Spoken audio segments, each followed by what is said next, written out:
Thank you guys, thanks for making the time to be here. 3 o'clock Friday afternoon, our usual shenanigans. I just wanted to introduce you to the second staff session that we're having. Today is quite an exciting one. I'm not going to do the majority of the talking. So we've got Barry that's going to be doing a presentation for us. The point of these sessions, as I described last week, was to give ourselves more of an insight into what each of us does. I think previously sessions like this were dominated by an IT release or a sales target being achieved or something like that, whereas there's significant components to the business that maybe get overlooked from time to time. One of those that's very easy to overlook is the call center that picks up all of the issues, all of the problems, and I mean there are significant of those on a daily basis. So Barry is going to go through that with us. We're going to look into the inner workings of the support center. What is interesting is on a 3-monthly basis, they do a customer service survey with all of our clients and get an understanding of where we are meeting their needs and where we are not. So he'll give us a little bit of a breakdown about that. And I just wanted to chat very briefly about what is a very exciting moment for private property coming in a very short period of time. You will notice a lot of the IT guys are very restless sitting in the audience today. There's a deadline looming, and that is our May 30th switch off of the old site, which is a significant moment in private property's history. We transition from the site that we currently have, and inspire.privateproperty basically gets turned off, and www.privateproperty.co.za looks like the new site 100%. And so the guys are frantically trying to build in features that the new site doesn't yet have, things like registration, save your search, receive email notifications. That's all happening right now frantically in the background, and we're hoping that the guys hit the deadline, achieve the target. But that'll be exciting. That means going forward from June, we'll have a brand new face to private property. It won't only be one that we all look at and enjoy, but it'll be one that the whole world sees. So that's coming up towards the end of the month. I think just to tell you a little bit more about that, or tell you what to expect, anytime you change anything of this magnitude, we can expect a little bit of pushback from clients. We can expect some pushback from a few browsers that have become particularly used to a certain way of doing things. I know of estate agents that have built their entire website philosophy based on what private property currently is online. So when we change things, we no doubt will have some calls from those guys saying, "What have you done? Are you mad?" I think expect that. Just prepare to deal with that kind of thing. But what happens with something like this is give it some time, and we'll move forward into a space where everyone just assumes we were always like this. We were always this cool online. So you can expect that kind of process going forward. All right, I said I wasn't going to talk too much. I'm not going to talk too much. Barry, I think let's do the support center. Thank you.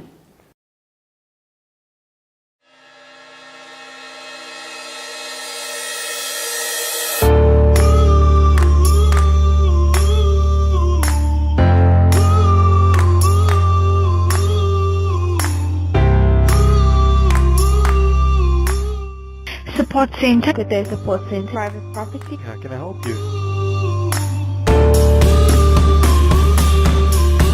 Private property support desk. Take one.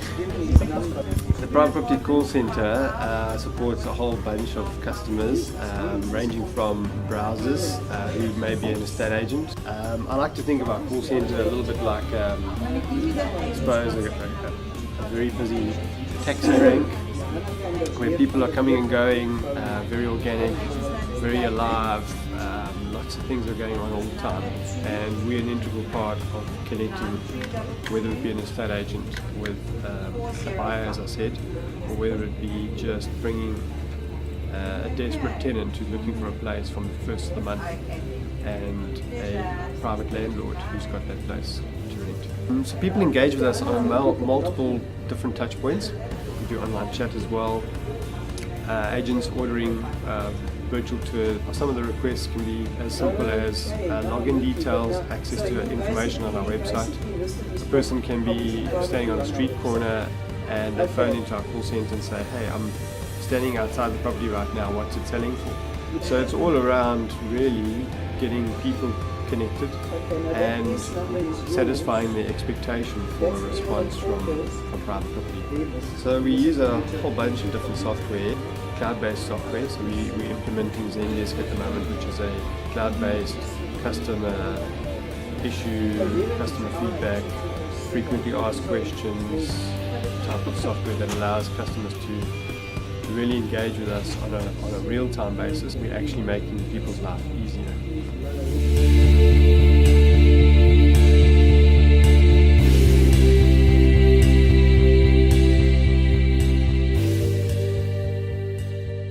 Great. Thanks for the opportunity, Simon. Good afternoon, everybody. Kind of makes me think a little bit about one of my favorite movies, standing up here. And those of you who've been part of my team in the past will know which movie that is. So Jerry Maguire is a movie of mine, and I can't help but think of that opening scene. If those of you who've watched the movie will know what I'm talking about, where he's standing in front of all his work colleagues, and he's just scooped the fish out of the fish tank, and he's put it into a plastic bag, and he's standing up there and saying, "Who's coming with me? Who's coming with me?" And there's basically this response. Everybody stands there, and he walks out the door. What I wanted to talk about this afternoon was really around this Inspire, Connect and Serve. Inspire, for me, I think the website in itself is obviously an inspiration, and I think we in our own individual ways, we need to look for ways we can be inspiring, to be honest. So I don't want to kind of give you a short talk around how to inspire others. Certainly from the serve point of view, I think we serve all the time. If you understand, we're talking from a support center, call center, our nature is serving others. So for me, I want to talk a little bit about this Connect. And Connect for me is, those of you who've been to the new website would have seen that obviously we've got this little feedback tab on the corner, and that integrates so nicely with our new Zendesk platform, which you kind of heard in the video clip. So this feedback has been such an interesting experience for me because it's been a new way in which people engage with us. And so feedback, what does it really mean? I mean, obviously it means feedback, of course, but there's a whole lot of stuff that's going through that. So allow me to kind of entertain you for a moment. Okay, well, sounds like a bit of an electrical buzz, and it sounds like a bit of background noise. And it can be. I mean, this stuff coming at us all the time in so many different ways, it can just be this kind of noise. But I want to say that it's about creating connections, and it's actually really around creating expectations. People want to, when they engage with us, certainly through that feedback tab, they're actually talking to us in a very real way. And I mean, the volume of stuff, if you actually were to spend some time looking at it, we've got it coming at us in multiple different ways, different mailboxes, online chats, as you heard, through obviously the IVR system, through the call center. So there's a whole lot of conversations that are going on all the time, but it can just be seen as noise. And so it's really the heartbeat of the business. Often I work at night, and I'll turn my laptop on at home, and just by virtue of the fact that my laptop is switched on, so the system just recognizes that I'm available for online chat, so it picks me up. Next minute, 9:30, 10 o'clock at night, no lies, I'm busy chatting to 3 or 4 people simultaneously who are just browsing the website. So there's this organic life there's this life that's happening 24/7. I mean, that's the business we're in. There's people waiting to talk to us right now, in fact. So for me, this feedback tab is immensely vital. It's important. So how can we connect you even better? That's what I want to talk about today. So in economics, and I won't want to bore you with a bit of an MBA lesson or anything like that, but in economics, certainly in accounting, there's this term ROI, which is return on investment, and those in the finance department will know all about this. So ROI, in what a kind of a bit of a mashed up definition I have here is the efficiency of some resource yielding a benefit to the investor. So think about it. Generally, ROI refers to you buy shares in some entity. Generally, it's mining, or you buy shares on the stock exchange, and your intention is that your shares will obviously return you show you the money. There you go, from Jerry Maguire. And so for me, this ROI is really around, I mean, if you just take the definition, it's the efficiency of some resource. And I think in our instance, sure, we have a website, and we're not all stakeholders, but we're actually intrinsically employed by the company, so we are stakeholders in private property. So, and to be of some, yield some benefit to the investors. And for me, the investors are the browsers that come to our site, the estate agents that invest, the private seller who invests their money and wants to find the perfect buyer. So there's a whole lot of investing going on, and how efficiently are we doing that? And so just to use the acronym ROI, I thought I would just finish with these 3 points. R referring to real, O for open, and I for integrity. And just, I'll spend a moment, I mean, for me, these are important things. So real talks about people who are genuinely understand who they are, their strengths and weaknesses. Certainly in the support center, we're looking at that at the moment. We're looking at the skill set in the support, doing a little skills audit, finding out who actually doesn't understand some of our business rules, because, well, they are sometimes quite complicated and complex. And upskilling all of our staff, because we're real with each other. We know that we actually lack some skill in this department, and so we need to improve ourselves. The open talks about the fact that we're transparent and we understand that we make mistakes and we actually want to do it better next time, and we'll make sure we don't do it like that again.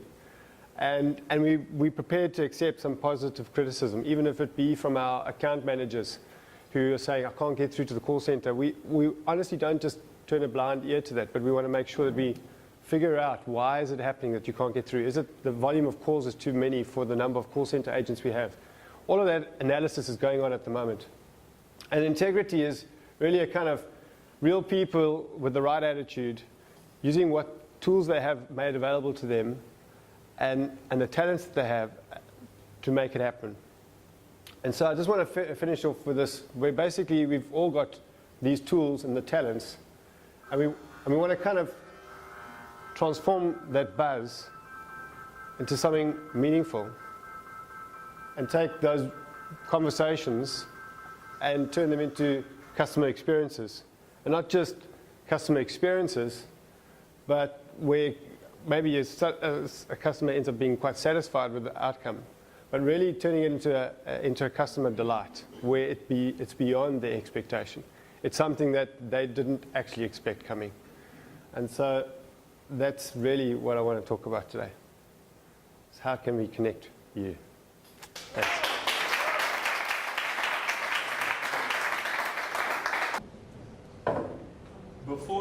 Before you duck,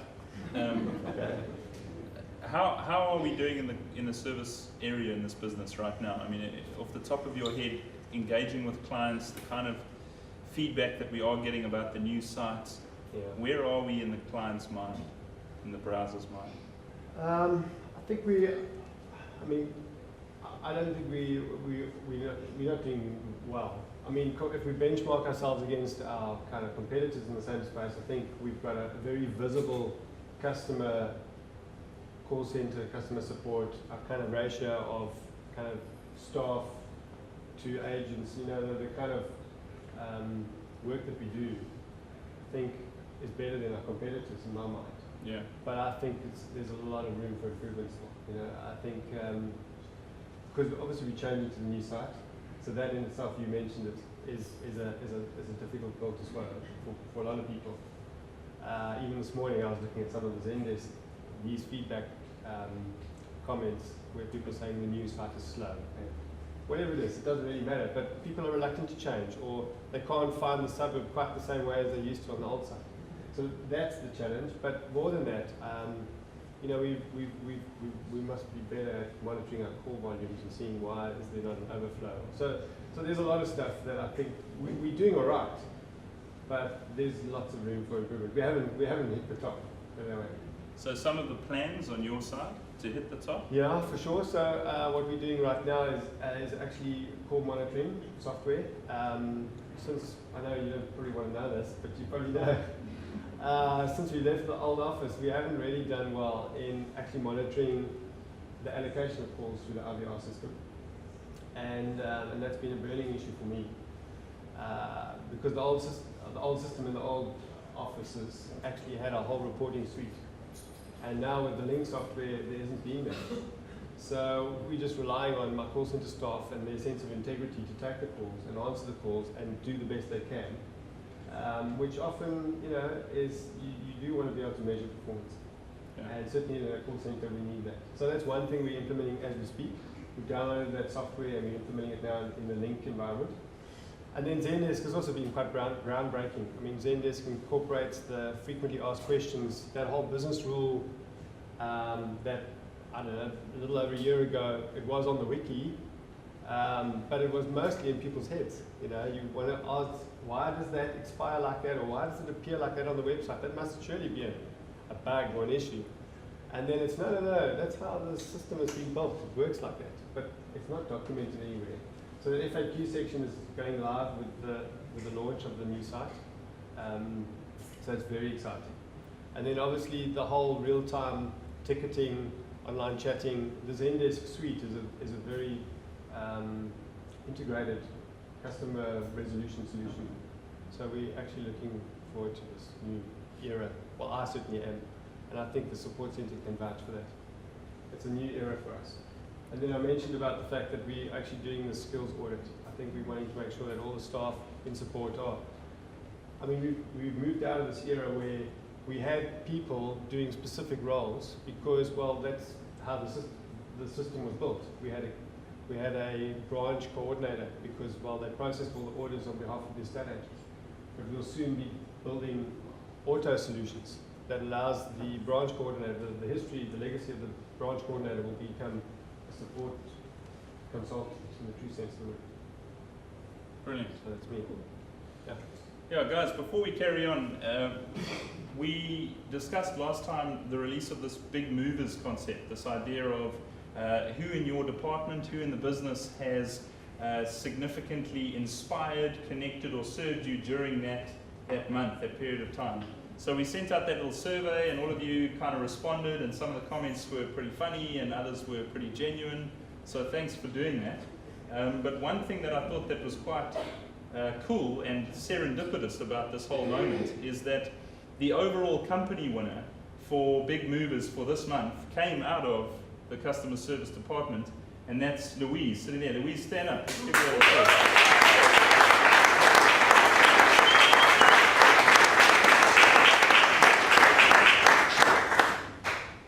So the support team has actually been serving us drinks and serving us eats today, but I think it's an opportunity to thank them for what they're doing for us. I mean, while we are busy fixing these myriad of system problems that we've got, while we're dealing with duplicate contacts and all sorts of strange problems on the IT side, and while sales are trying to sell new products, can convert whole product streams into something completely fresh and keep revenue where it is, these guys take every irate call from every irate customer that encounters those problems along the way. So I think it's an opportunity to thank them today.